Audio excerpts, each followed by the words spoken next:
The V-12 rocket stood on its three fins, like a silvery tapered old-school cigar. The nose sported a vintage red-haired pin-up girl pointing toward the cone, wearing nearly transparent, very scanty clothing.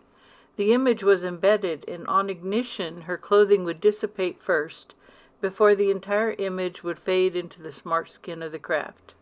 Illusions and hype. This particular retro rocket was named Lucy after a vid actress still popular 250 years post-life. Magweb, Star Hunter, and her best friend Polly, both 12-year-olds, lay face first in their favored rock-sheltered hiding place far up in the crags, where the spaceport bowl reverted to Crooner Mountain, far past the caravan parking ring that formed the cheapest seats to the center stage event. In truth, the V-12 rocket was 8 miles away and at this distance appeared little more than a toy. To compensate, the two friends shared a high-powered yet elderly dual scope that shrank the distance to make the viewer feel like they could touch the soft skin of the rocket. They snacked and argued, knowing their absence from the school module would already be noted, and likely the admin AI was pinging their implants running a locator on them. Both wore handmade neckbands that pressed signal bouncers to the nape of the neck implants, sending the AI on a chase back toward the city's main hub. They would appear to be riding the commuter zip on pass, if the bouncer was functioning properly. Trouble, but future trouble shouldn't be borrowed against present adventure. That was their motto. Both had managed to make every rocket launch for the last 9 months, in spite of being on heavy restriction most of the time. Far below the rocket sat in the center of a machined bowl, cut right out of the granite Pluton. They could see the bubble-like pods of the invited guests ringing the top of the bowl, accessed through drilled ports and underground tunnels. People traded world-class creds to rate a launch day view from inside a personal pod. But they weren't here to see which politicrats or famous inventors might be in those pods today. They were here for the rocket, and most particularly the rocket crew, the mods. Lucy's crew of 3 usually included the modified human designs of highly trademarked Pebbles, Bam Bam, and Dino. But weeks pre-launch, Retro Rockets announced that the Flintstones cast were retiring as a crew due to contractual conflicts. Everyone knew this was Dino going in for more modifications, leaving Pebbles and Bam Bam stranded without a flight engineer with themed casting. Rumors of who would get to fly Lucy ranged from Dick Tracy, Mumbles, and Tess Trueheart to Betty Boop, Bimbo, and Fearless Fred. Magweb favored Dick Tracy and crew, while Polly was a big fan of Betty Boop's cast. The two friends had bona fide old-school paper scrapbooks with pasted depictions from the original comics, some even autographed by mods. Magweb knew that Polly favored Boop due to his substantial collection of memorabilia. Dick Tracy's stuff was harder to get. Chats say Dino is going for a Godzilla mod, Polly said. Giant-sized? Magweb was impressed. That will take years of growth mod. Is he going for in-depth artist? Former Japan recruited him, Polly whispered, even though he was reasonably certain no tech ears could hear his indiscretion about the famed nation-state. No wonder everything was hush-hush. Magweb nodded. Anything nationalized is grounds for rebuke. I'd love to see him modded out, though, Polly continued. There are only 8 official giants. He would make 9. No females either, Magweb pointed out. The entire sex question hovered unspoken in the air between them. Technically, both preteens were on hormone management designed to protect childhood, and while they had tried out kissing, neither felt more than curiosity about sexual activity.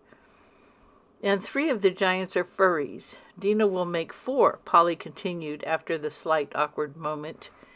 They will make him forfeit his name, Magweb said. I bet Pebbles is mad. I mean, who are they going to go for to complete that crew?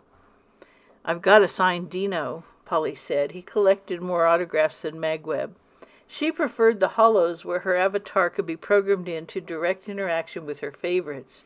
She owned a 4-minute spaceball game with Pebbles. Someone could scrub her personals out and insert themselves, but with Pebbles no longer piloting Lucy, her cred would fall rapidly. She frowned. Polly invested better than she did, even though he was 3 months and 2 days younger than she was. The ping of falling rocks brought both of them around at stiffened attention. Had they been found out? Another pebble fell, and Polly leaned out over the cliff face a bit to track the path of the pebble. Up the face, higher than their own position, and at least a couple 100 feet away, he noted movement. He turned Magweb's head manually till he felt her acquire the slight movement as well. Magweb slid back away from the cliff to open her pack, pawing through to find her protective goggles. They had good lenses, and she plugged in a recharged battery to power them up. It only took a moment to adjust her fit and adapt the sights to match her eyeballs. She returned to her earlier position and did a close scan of the rock face, looking for the trails of shifting rocks. It took several minutes of waiting before another tiny trickle of pebbles betrayed their unwelcome rock-faced guest. Magweb inhaled sharply. She lifted her right hand toward Polly to silence him. He slithered backward to fetch his own enhancer system out of his pack. Both of them wore modified gear for camouflage, using carefully glued autocorrect ghillie cloth. Scraps, really. Whole cloth was restricted for reserves use only, and neither of them were old enough to volunteer for a brigade. Yet. Next to watching rockets and mods, playing wilderness tracking games along the edge of the reserves was a favored pastime. Usually they tracked small animals or the occasional reserves warden doing rounds. The trick was not getting caught by authority. Magweb hooked up her subvocal and said one word. Mod. Polly's eyes widened as he snugged his full helmet all the way to his shoulders. The helmet sealed, and a slight whoosh of air announced he was on air sampling. Magweb sent her visuals to his augmentation pickup and spent a full minute repacking her pack and sealing it to her body. It was in deploy mode, and it would allow her to move fast, even down the rock face if she had to. I see it, Polly said. He knew his helmet would prevent his voice from being heard, so he could speak plainly. Her subvocal array would translate her replies to him. They were used to this half-assed equipment and each other. He didn't argue with her moccasined feet and leather attire. She didn't argue with his bulky, tanked-out, high-tech gear. Magweb crawled up over the top of their rocky shelter, her ghillie scraps creating an indistinct pattern that auto-corrected to match the color of her surroundings. No matter how impressive Polly's gear might be, he knew she had the innate ability to disappear in plain sight.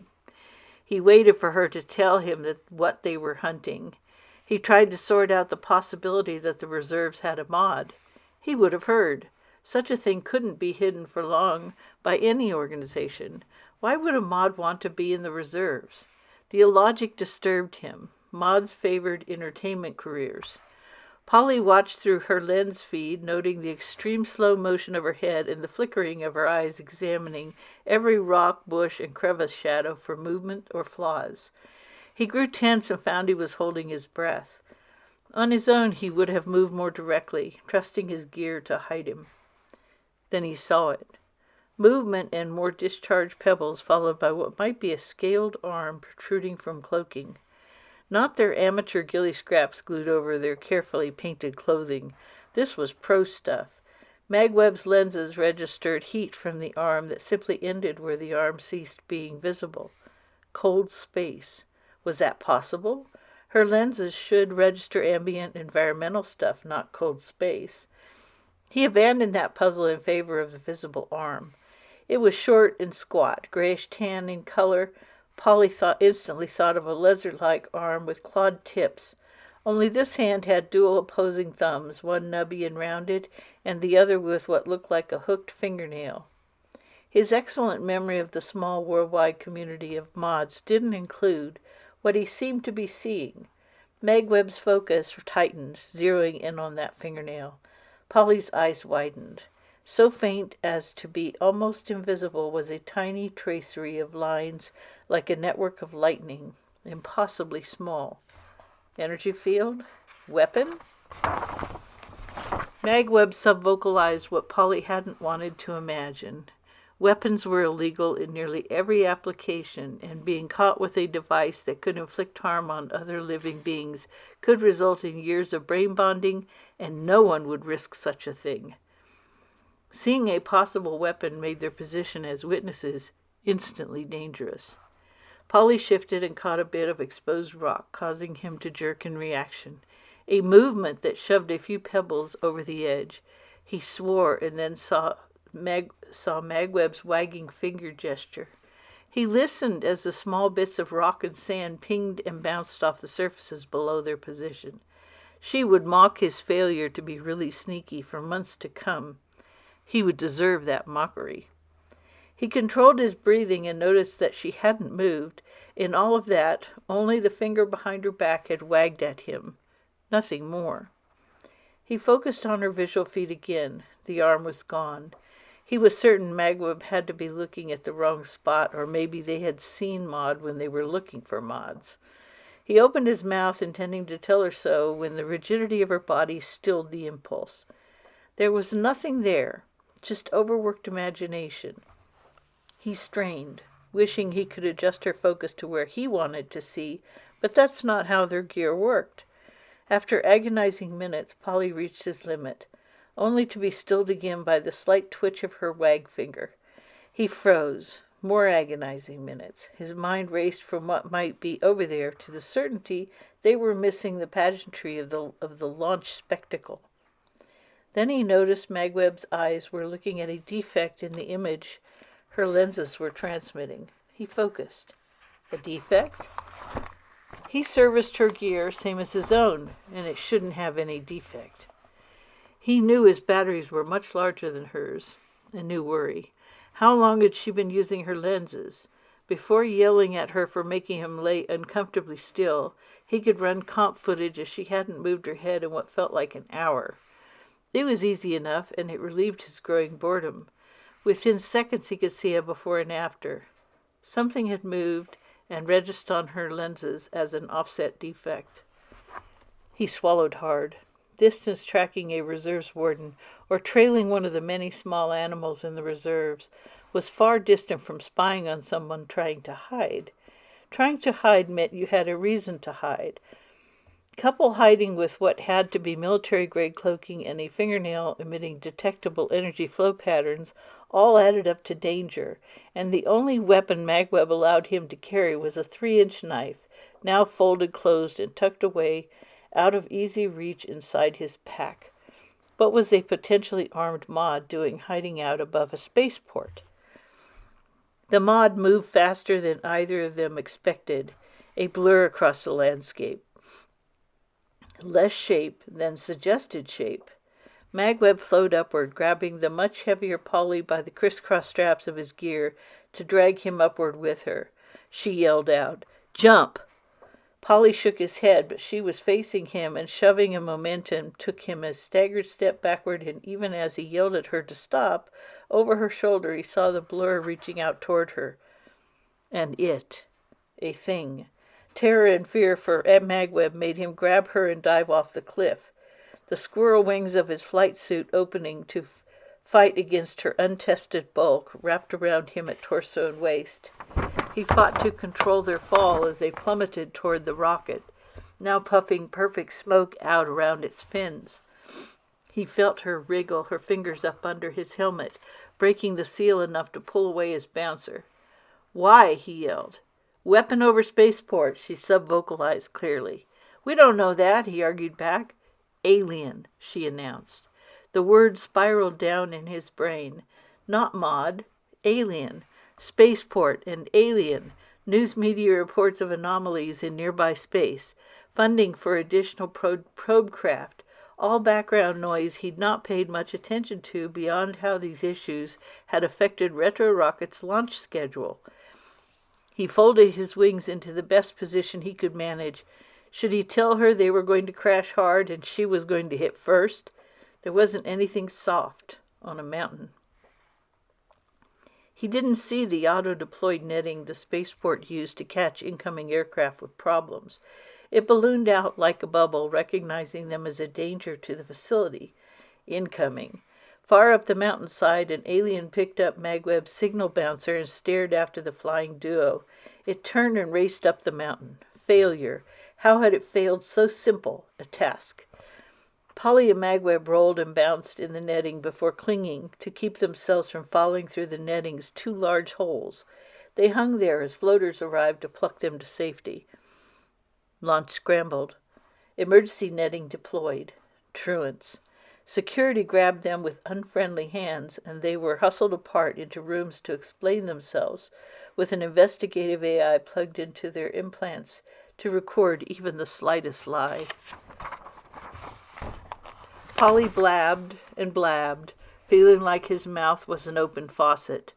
Magweb told them an alien with a weapon had lurked above the spaceport. She told them to have Polly explain the deviations in her lens footage and that the alien was cloaked.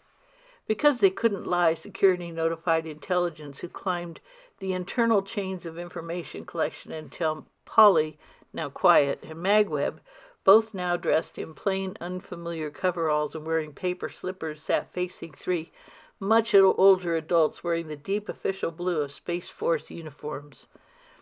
"Why were you illegally in the reserve?" the tall, unfriendly female leading the questioning asked. "Land of my ancestors," Magweb answered, shrugging. "We are members of the Retro Rocket Cult." Both answers were true and vague. The cult had more than 25 million members, and their names were already located on that list. Fans, groupies. There were a lot more questions, but the group of observers behind the security glass wall noted that Magweb didn't answer much beyond that point.